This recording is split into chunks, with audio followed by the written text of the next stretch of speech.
Welcome back to another episode of Infidelity Tales Lab. Before we begin, tell us, where in the world are you watching from? Now, let's dive into today's story. Chapter 1. The Morning Routine. The alarm pierced through the silence at 6:30 a.m., just as it had every weekday for the past 8 years. Gabriel Torres rolled out of bed with military precision, his movements sharp and deliberate despite the early hour.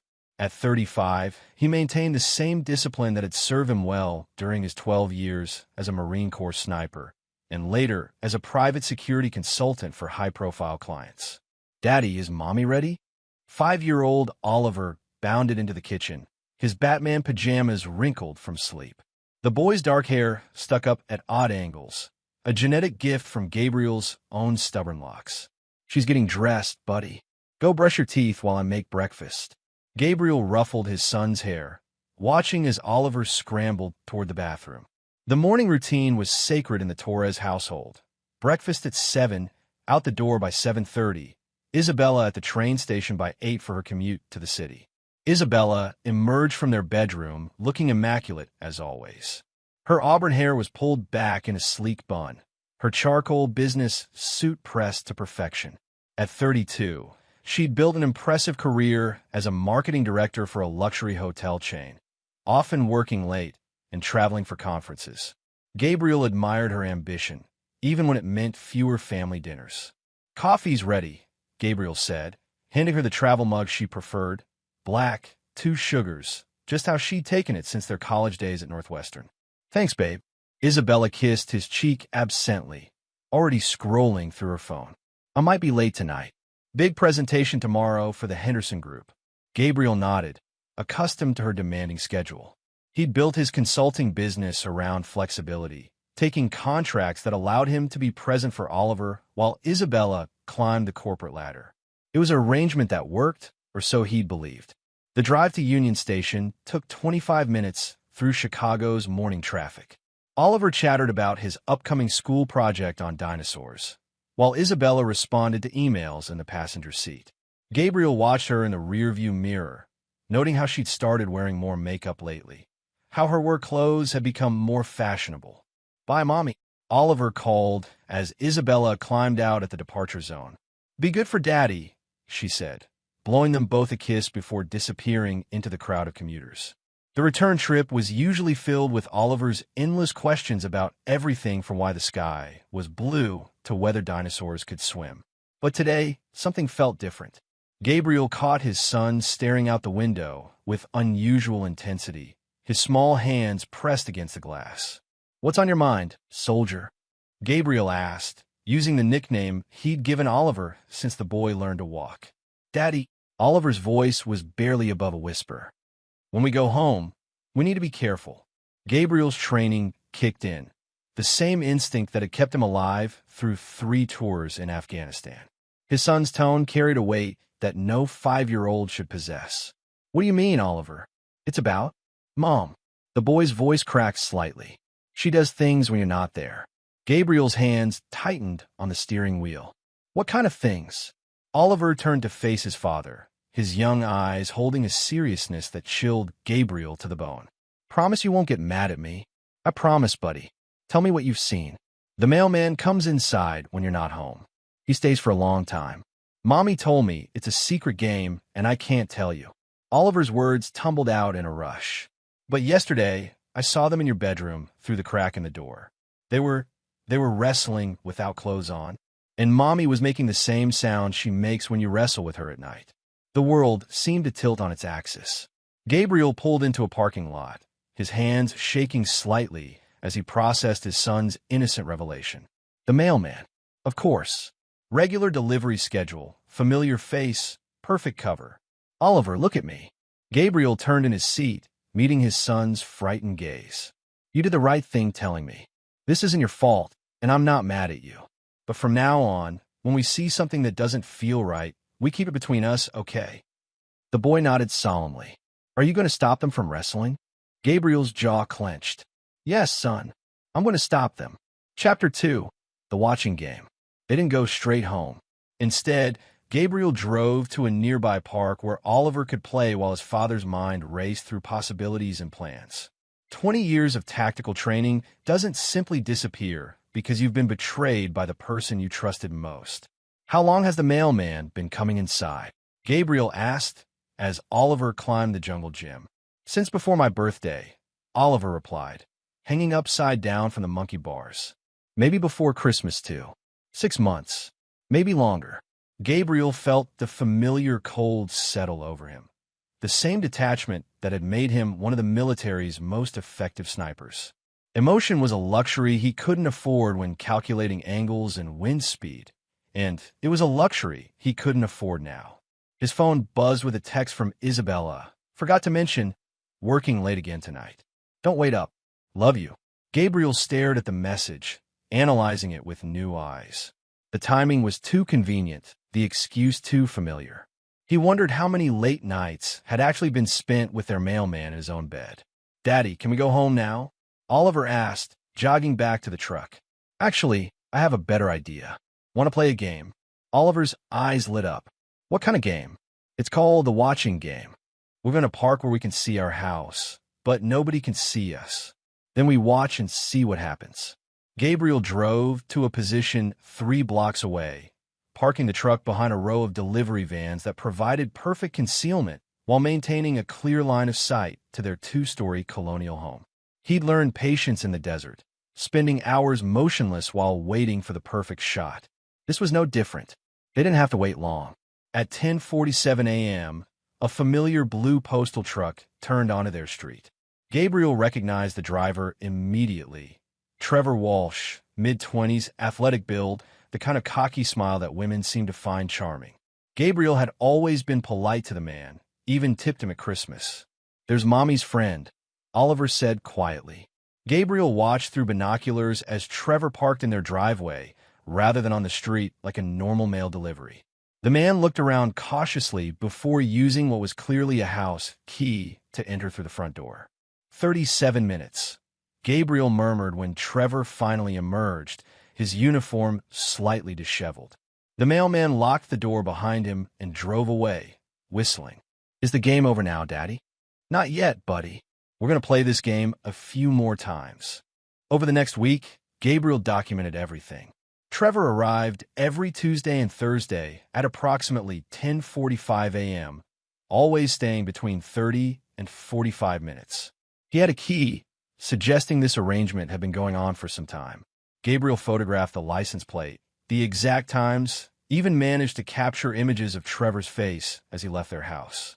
But Gabriel wanted more than evidence of an affair. He wanted to understand the full scope of the betrayal. Thursday morning, after dropping Isabella at the station, Gabriel called his old military contact, Rico Valdez, who now ran a private investigation firm in Denver. I need a complete background check, Gabriel said without preamble. Trevor Walsh, Chicago postal worker, DOB probably 1998 or 1999. Personal or professional? Very personal. Rico didn't ask questions. Within hours, Gabriel had Trevor's full history. 3 previous affairs with married women on his route, a gambling problem, 2 DUIs, and a restraining order from an ex-girlfriend who'd accused him of stalking. Gabriel felt the familiar calm settle over him as he studied the information. Trevor Walsh wasn't just sleeping with his wife. He was a predator who specialized in targeting married women while their husbands were away. Oliver, Gabriel said that evening as they ate dinner, remember when we talked about keeping secrets between us? The boy nodded, twirling spaghetti on his fork. Tomorrow, we're going to play the watching game one more time. But this time, Daddy needs to go inside the house while you wait in the truck. Can you be brave for me? Are you going to stop Mommy's friend from coming over? Gabriel met his son's eyes. Yes, Oliver. I'm going to stop him. Forever. Chapter 3. The First Move. Friday morning brought unseasonably warm weather for October in Chicago. Gabriel had planned for this day with military precision, down to the last detail. As they drove Isabella to the station, she seemed more nervous than usual, checking her phone constantly. Everything all right? Gabriel asked. Just work stress, she replied, but her hand was shaking slightly. I'll probably be late again tonight. Of course you will. Gabriel thought, but smiled instead. Don't work too hard. At exactly 10:30 a.m., Gabriel parked the truck 2 blocks away with Oliver inside, the doors locked and the air conditioning running. Remember what we practiced? Gabriel told his son. If anyone comes near the truck who isn't me, you hit this button.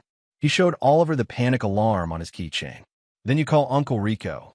Gabriel had programmed Rico's number into a prepaid phone for emergencies. I remember, Daddy. Be careful. Gabriel made his way through the backyards, using the same stealth techniques that had kept him alive overseas. He entered through the basement window he'd deliberately left unlatched, moving silently through his own home like a ghost. At 10:47 a.m., right on schedule, he heard the front door open. Isabella. Trevor's voice called out. I brought lunch. Gabriel crept up the basement stairs, staying in the shadows.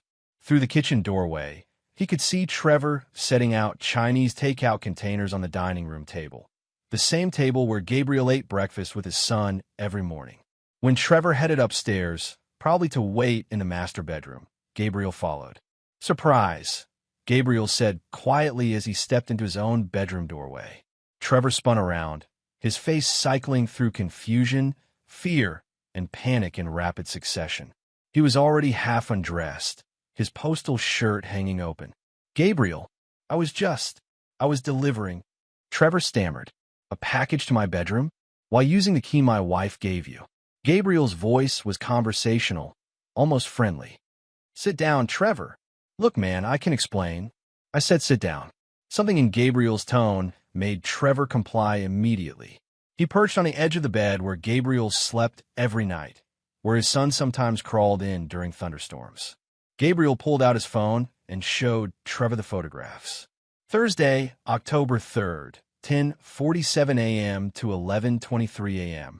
Tuesday, October 8th, 10:45 a.m. to 11:31 a.m. Should I continue? Trevor's face went pale. It's not what you think. Really? Because I think you've been fucking my wife in my bed while my 5-year-old son was in the house. I think you've been doing it for months. And I think you've done this before. Sarah Martinez on Elm Street, Jennifer Park on Oak Avenue, Linda Chun on Maple Drive. Gabriel recited the names from Rico's report, watching Trevor's eyes widen with each one. How did you? I know a lot of things, Trevor. I know about your gambling debts. I know about the restraining order. I know you specifically requested this route because it gave you access to lonely housewives. Gabriel sat down across from Trevor, his posture relaxed but his eyes deadly. What I want to know is why you thought you could do this to my family. Trevor tried to stand, but Gabriel's hand shot out, gripping the man's wrist with enough force to make him gasp. We're not done talking, Gabriel said calmly. You see, Trevor, I spent 12 years in the Marines. I learned a lot about patience, about planning, about making sure my targets never saw me coming. And right now, you're my target. You can't hurt me, Trevor wheezed. People will know. Who will know? Your supervisor thinks you're on your out. My wife thinks you're just a friendly mailman. My son thinks you're playing a wrestling game with his mother. Gabriel's grip tightened. The truth is, no one would miss you for hours. Maybe days. Trevor's breathing became rapid and shallow. What do you want? Gabriel smiled, and for the first time, Trevor seemed to understand the depth of his mistake. I want you to disappear, Trevor. I want you to request a transfer to another city, another state. I want you to never contact my wife again, never drive down this street again, never even think about my family again. And if I don't, Gabriel released Trevor's wrist and stood up. If you don't, I'll destroy you piece by piece. Your job, your credit, your reputation. I'll make sure every married woman in Chicago knows exactly what kind of predator you are. And if that doesn't work, Gabriel paused at the bedroom door. Well, let's just say I know how to make problems disappear permanently. Trevor sat frozen on the bed as Gabriel walked downstairs and out the front door, locking it behind him with his own key. By the time he returned to the truck, Gabriel was smiling genuinely for the first time in days. Did you stop Mommy's friend? Oliver asked. Phase 1 is complete, soldier. Now we move to Phase 2. Chapter 4, The Web Titans. Trevor Walsh submitted his transfer request that same afternoon. Within a week, he was assigned to a route in Portland, Oregon, nearly 2,000 miles away. Gabriel monitored the man's social media and credit reports through Rico's contacts, ensuring Trevor understood that distance wouldn't protect him if he ever returned. But Trevor was just the beginning. Isabella was the real target, and Gabriel intended to make her betrayal cost her everything she held dear. "Daddy, why doesn't the mailman come anymore?" Oliver asked the following Thursday as they returned from the station. "He got a new job far away," Gabriel replied. "But don't worry about him. We have other games to play." Gabriel had spent years studying Isabella's patterns, her ambitions, her weaknesses. She valued her career above all else, worked obsessively to maintain her image as the perfect corporate wife, and had built her entire identity around her professional success. That's where Gabriel would strike. Using skills learned during corporate security consultations, Gabriel began documenting every aspect of Isabella's work life. He knew her passwords. She'd never been careful about cybersecurity, often using variations of Oliver's name and birthday. Her laptop, left carelessly open while she showered, revealed far more than just scheduling conflicts. Isabella had been embellishing her expense reports for months, claiming personal meals and purchases as business expenses. Nothing major, just enough to supplement her shopping habits and spa treatments. She'd also been taking credit for marketing campaigns developed by junior staff members, using their ideas to secure her recent promotion. But Gabriel found something even more interesting in her deleted emails. Correspondence with a headhunter about a position with a competing hotel chain in Los Angeles. Isabella was planning to leave Chicago, to take Oliver and start fresh on the West Coast. She'd been interviewing secretly for weeks. "She thinks she's going to run away," Gabriel murmured as he copied the files to an encrypted drive. "She has no idea what's coming." Gabriel's next call was to Marcus Rodriguez, a former Marine who now worked in corporate intelligence. Marcus specialized in what he called reputation management, helping clients navigate scandals, or in some cases, creating scandals for their enemies. "I need you to audit someone," Gabriel said. "Isabella Torres, marketing director at Premier Luxury Hotels. I want everything: expenses, performance reviews, client feedback. And I want it to look like it came from an internal whistleblower. Personal or professional? Both. She's been stealing from the company and planning to jump ship to a competitor. I just need someone to connect the dots." Marcus had never asked questions during their military service, and he didn't start now. Timeline: 2 weeks. I want her gone before she has a chance to execute her exit strategy. While Marcus worked his magic in the corporate world, Gabriel began phase 3 of his plan. He hired a different private investigator, Maria Santos, to follow Isabella during her supposed late nights. Maria was a former Chicago police detective who specialized in divorce cases, and she had a reputation for obtaining evidence that would hold up in court. The photographs Maria provided were devastating. Isabella wasn't just having an affair with Trevor. She'd been seeing multiple men over the past year. The hotel bar she claimed to visit for networking events was actually a high-end pickup spot where she met wealthy guests. Maria documented at least 4 different encounters, complete with hotel room receipts and credit card statements. "Your wife has expensive tastes," Maria reported during their meeting at a coffee shop downtown. "She's been living a double life for at least a year, maybe longer. Designer clothes, spa treatments, luxury dinners, all paid for by her dates." Gabriel studied the photographs without emotion. Isabella laughing with a man old enough to be her father. Isabella kissing a younger man in the elevator of the Ritz-Carlton. Isabella entering hotel rooms with strangers while her husband believed she was building her career. "How long would you estimate this has been going on?" Gabriel asked. "Based on the pattern of credit card charges and hotel loyalty program data, at least 18 months.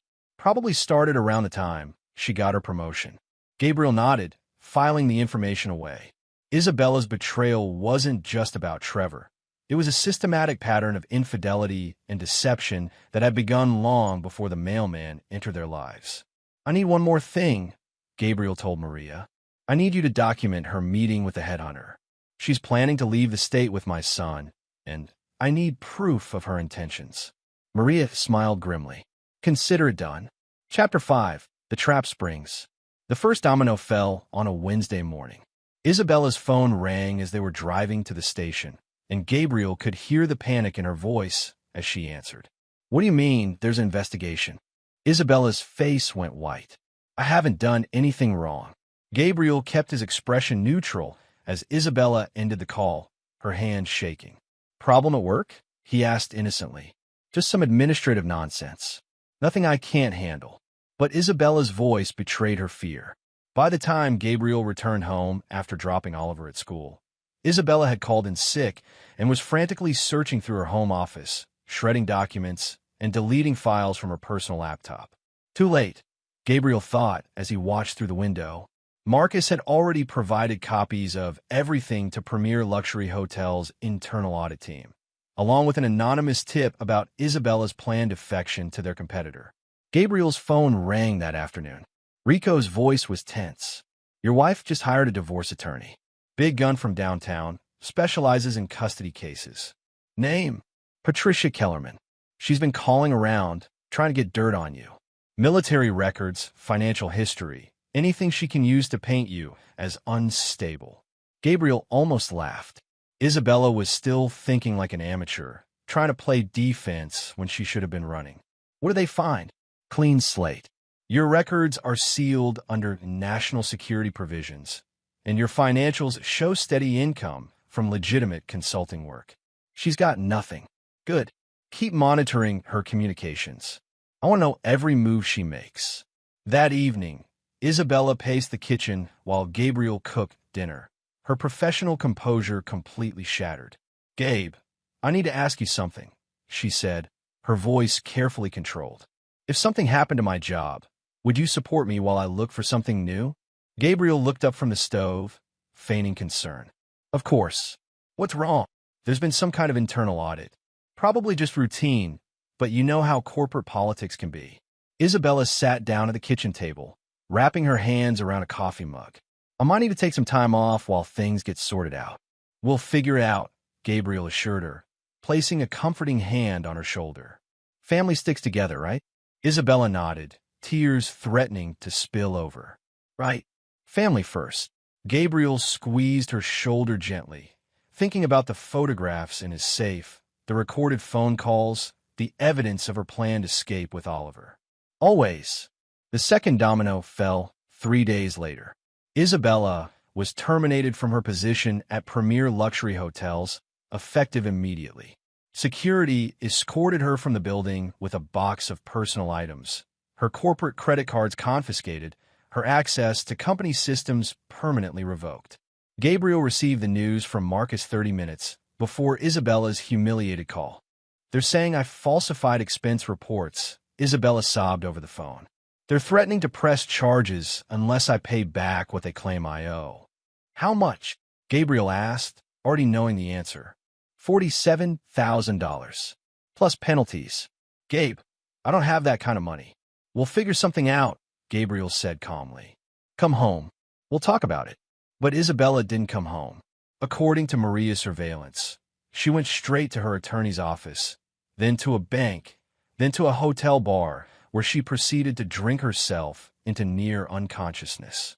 Gabriel picked up Oliver from school and took him for ice cream, letting his son chatter about his day while Gabriel planned the final phase of his operation. Daddy, will Mommy be okay? Oliver asked as they walked back to the truck. She seemed sad this morning. Mommy made some bad choices, soldier.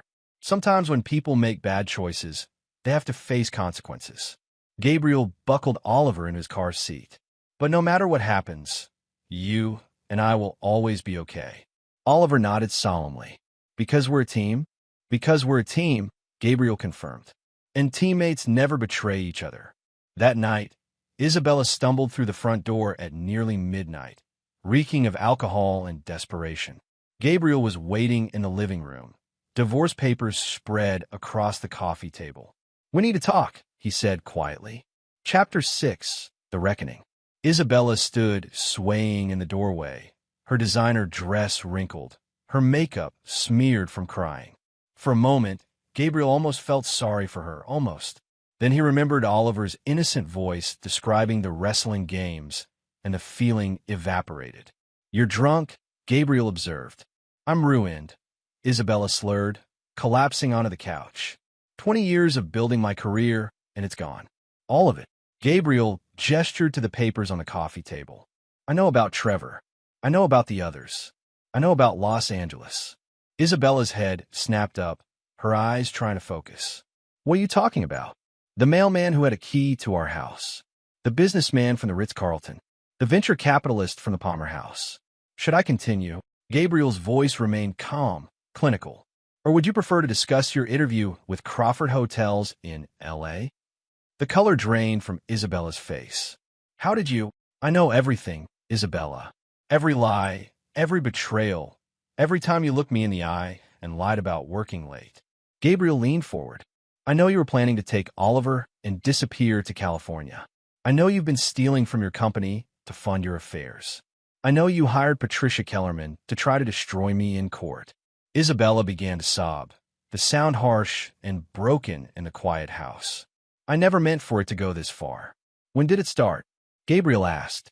The affairs, the lying, the stealing. When did my wife become someone I don't recognize? After Oliver was born, Isabella whispered. I felt trapped, like my life was over. You were so good at being a father, so natural, and I felt like I was suffocating. The first time was it just happened. A conference in New York, too much wine, a charming stranger. Gabriel nodded, filing the information away. And Trevor. He was so young, so eager. He made me feel beautiful again, desired. Isabella wiped her nose with the back of her hand. I know it was wrong, but I couldn't stop. I didn't want to stop. What about Oliver?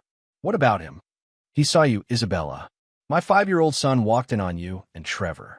He's been carrying that secret for months, thinking he was protecting some kind of game. Gabriel's voice finally showed emotion, cold, hard anger. You traumatized our child to satisfy your selfish needs. Isabella's sobs intensified. I never meant for him to see anything. I thought he was at school. He was homesick, fever of 102, and you sent him to his room so you could fuck the mailman in our bed. Gabriel stood up, towering over her. You put your affair above our son's well-being. I can fix this, Isabella said desperately. I'll get help, therapy, whatever you want. We can work through this. Gabriel laughed, the sound devoid of humor. Work through this? You've been lying to me for over a year. You've been stealing money, planning to kidnap my son, and destroying our family.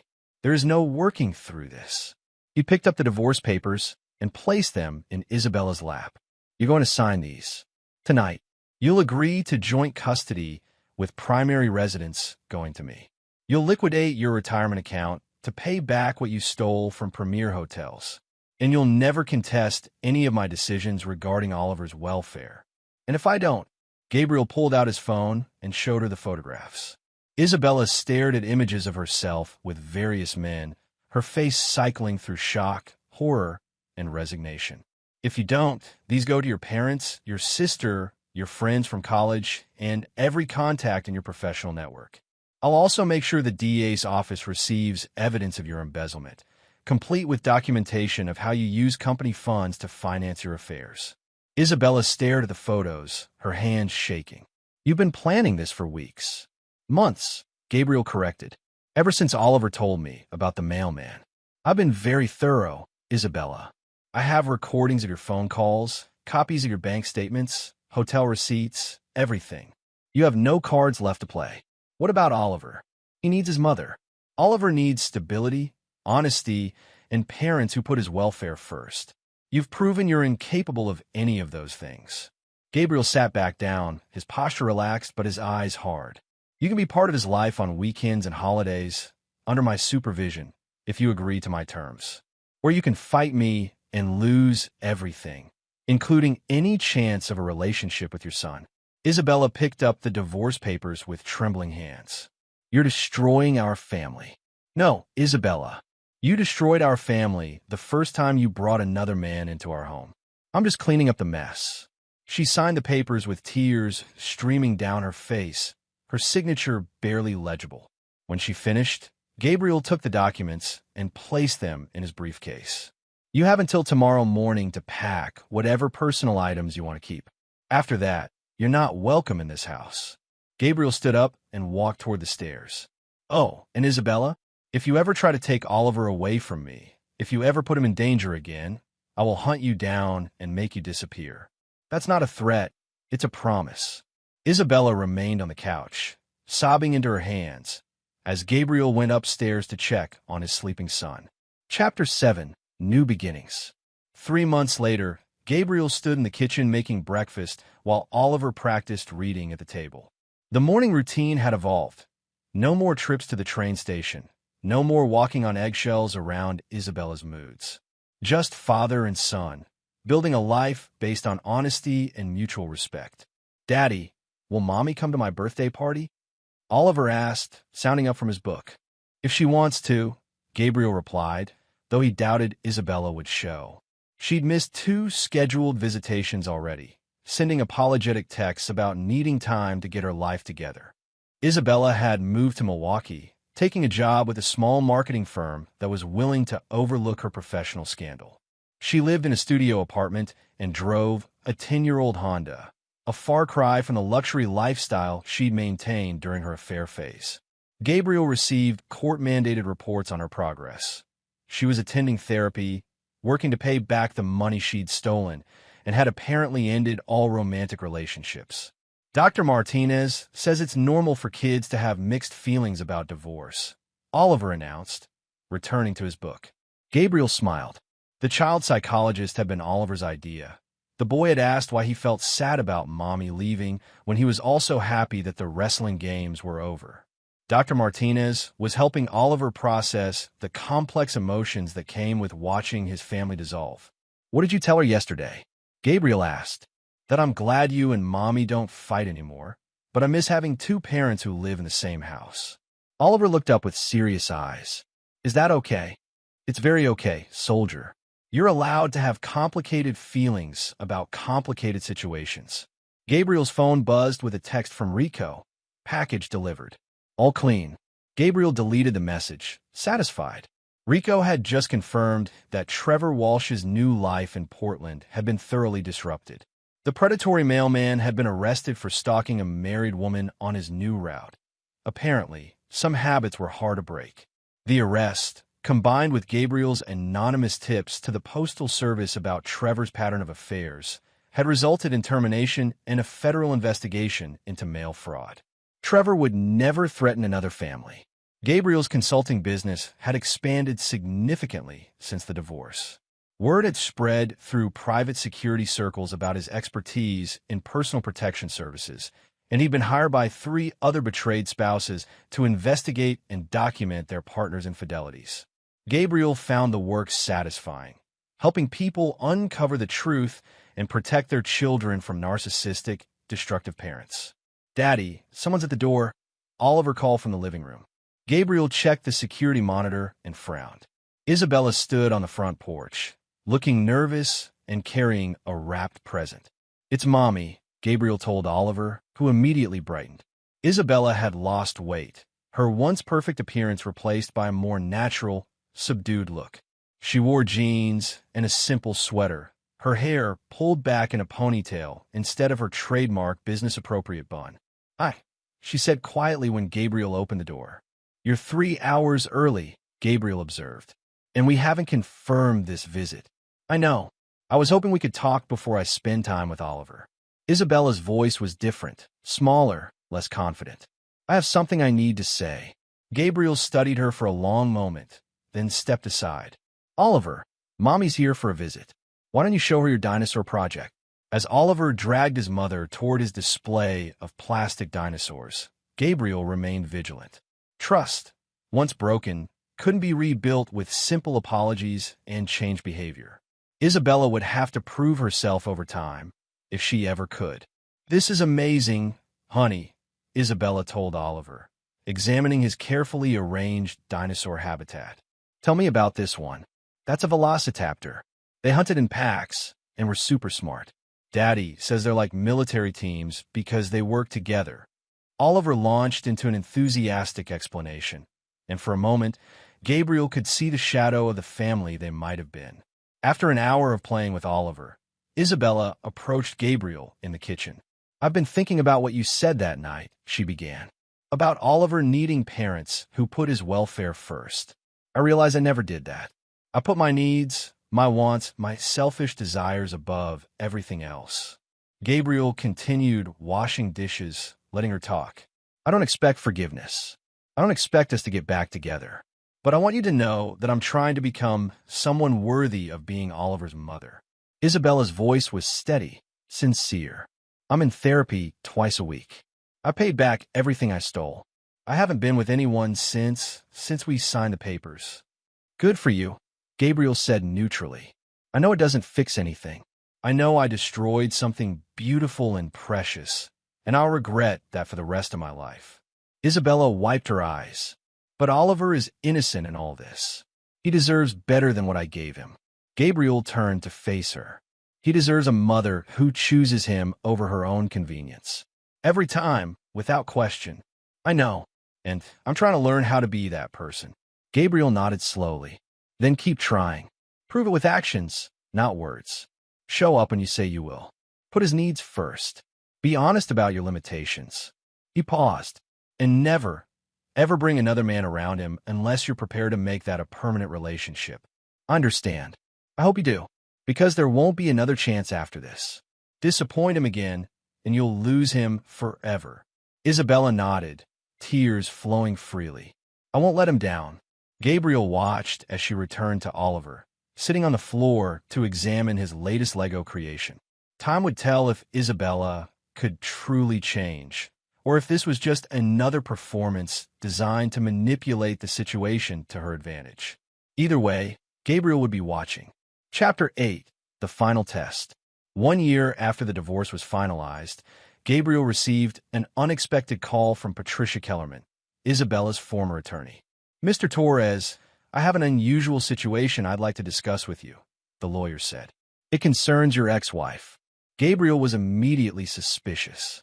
I thought you no longer represented Isabella. I don't, but I have information you need to know, and frankly, I'm not sure who else to call. Patricia's voice carried an urgency that made Gabriel pay attention. Can we meet? Preferably somewhere private. They met at a coffee shop in suburban Naperville, far from Gabriel's usual haunts. Patricia looked tired, older than her 40-something years. Isabella came to see me last week. Patricia began without preamble.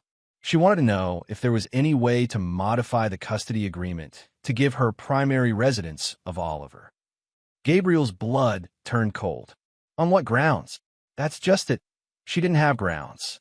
When I explained that she needed to demonstrate a significant change in circumstances, she asked about your military background. Specifically, she wanted to know if PTSD could be ground for declaring you an unfit parent. And you told her? I told her it was impossible without evidence of actual unfitness, which she doesn't have. But Gabriel, Patricia leaned forward. She's desperate. Her life in Milwaukee isn't working out. She lost her job last month. She's behind on rent, and I think she's considering doing something drastic. Gabriel processed this information with the same methodical approach he used for all potential threats. Define drastic. She asked very specific questions about parental kidnapping laws. What would happen if she took Oliver out of state without permission? How long it would take for law enforcement to get involved? Whether she could claim you were abusive to justify her actions. Gabriel felt the familiar cold settle over him. The same emotional detachment that had served him well in combat situations. Did you advise her against this course of action? Of course. I also declined to represent her in any such matter. But Gabriel, she's not thinking clearly. She's lost everything. Her career, her home, her identity. Oliver is the only thing she has left. Oliver isn't a thing to be possessed, Gabriel said quietly. He's a child who needs stability. I know that. You know that. But Isabella is in crisis mode, and people in crisis make terrible decisions. Patricia pulled out a business card. This is a colleague of mine who specializes in family law enforcement. If Isabella does try something, you'll need legal representation immediately. Gabriel pocketed the card. Thank you for the warning. That evening, Gabriel called Rico while Oliver played video games in the living room. I need full surveillance on Isabella, Gabriel said. 24/7 monitoring, financial tracking, communication intercepts. She's planning something. How deep do you want me to go? As deep as necessary. If she tries to take Oliver, I want to know about it before she makes her move. Rico's report came 3 days later. Isabella had withdrawn her remaining savings, $3,847 in cash.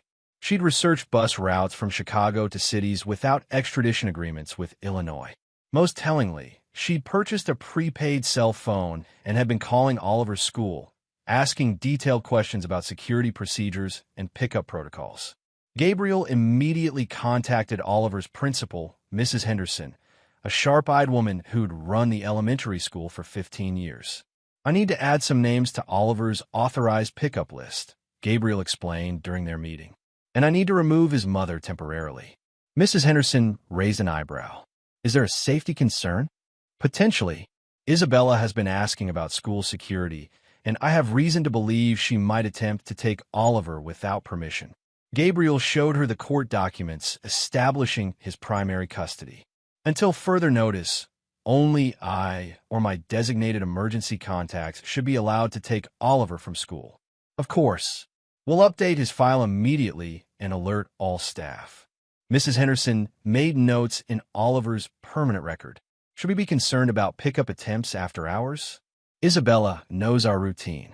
She might try during lunch, recess, or field trips when security is more relaxed." Gabriel handed her Rico's business card. "This is my security consultant. If you have any questions or concerns, call him immediately." Gabriel spent the weekend preparing Oliver for a potential crisis without frightening the boy. "Remember our rule about going with other people?" Gabriel asked as they worked on a puzzle together. "Only go with you, Uncle Rico, or Mrs. Martinez from next door," Oliver recited. "And only if they know the secret password.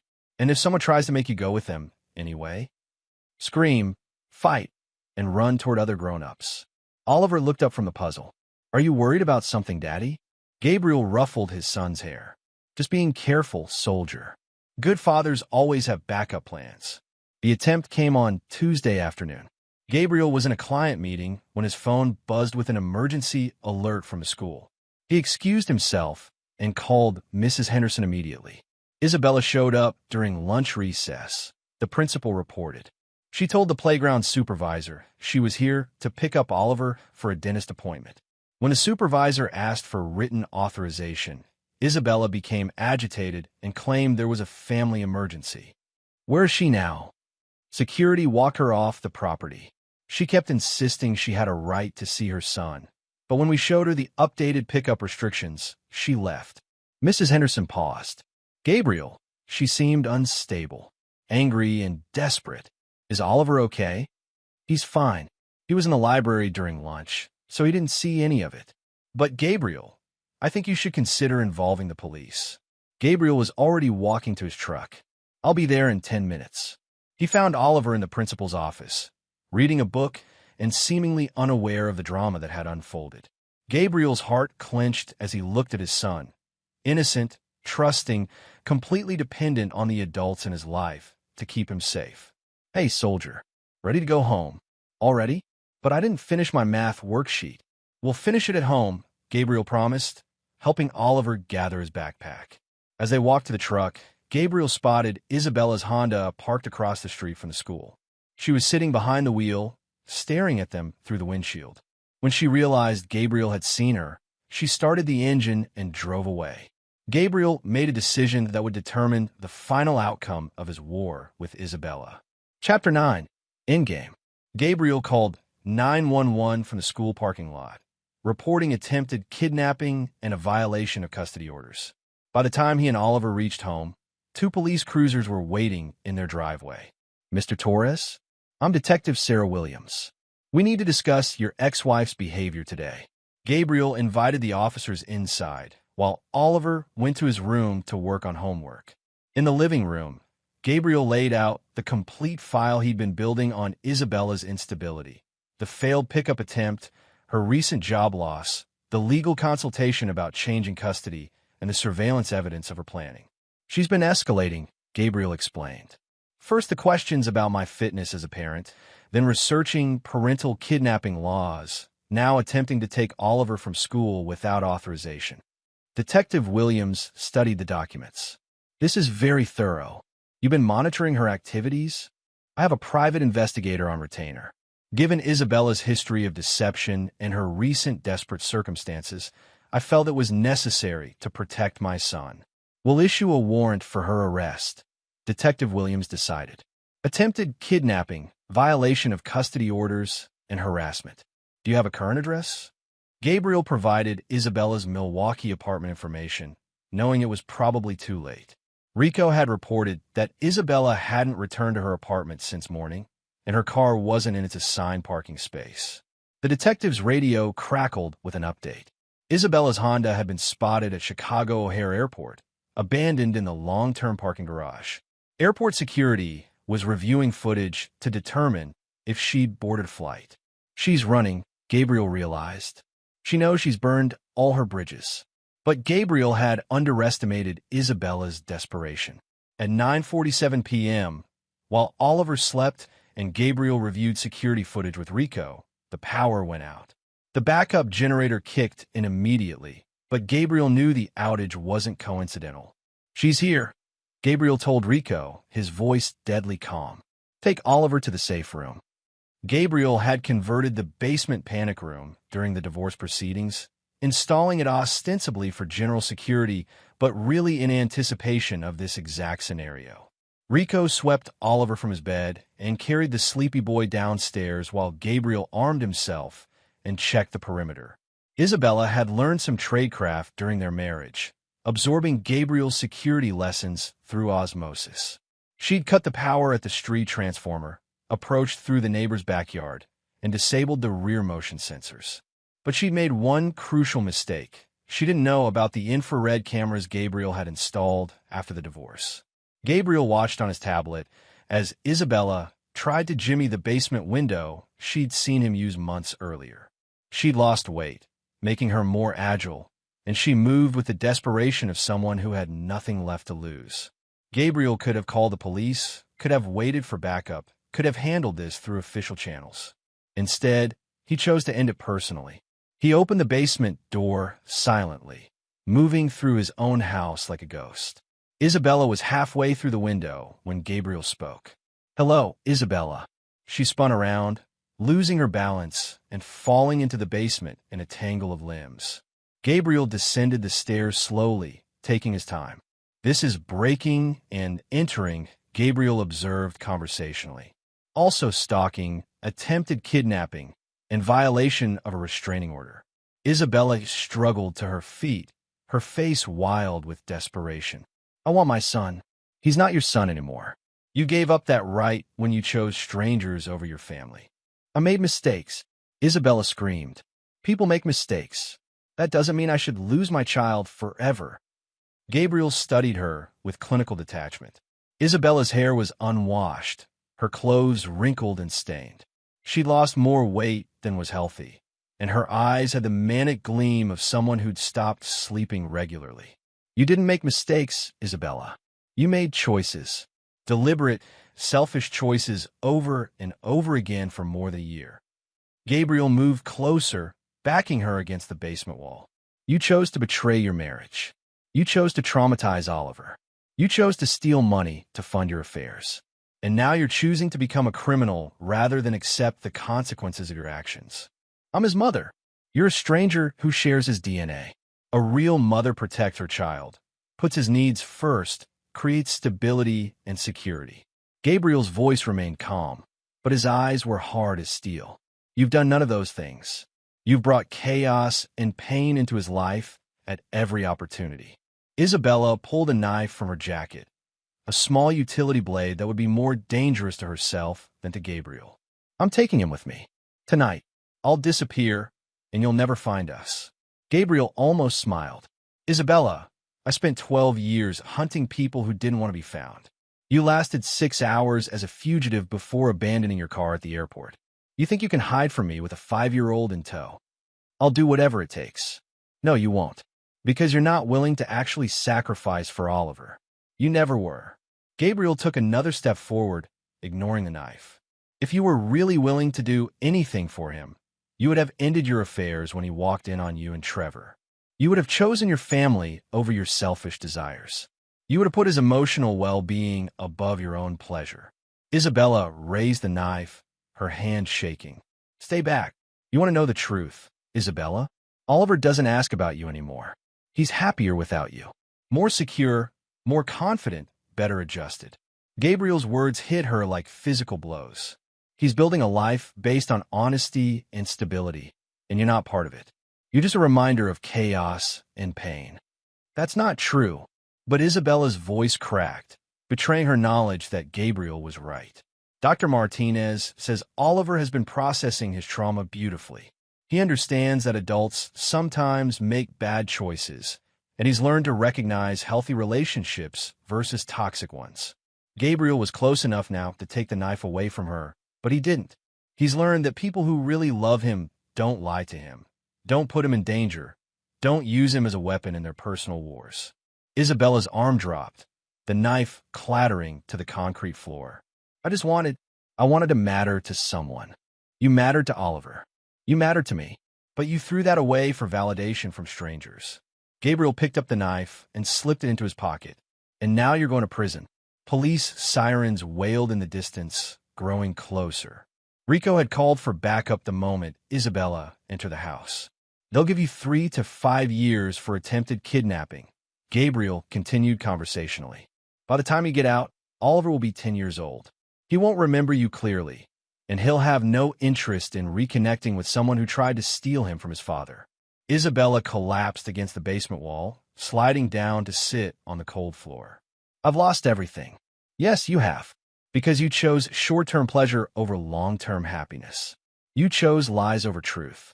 You chose selfishness over sacrifice. Gabriel heard the police entering through the front door.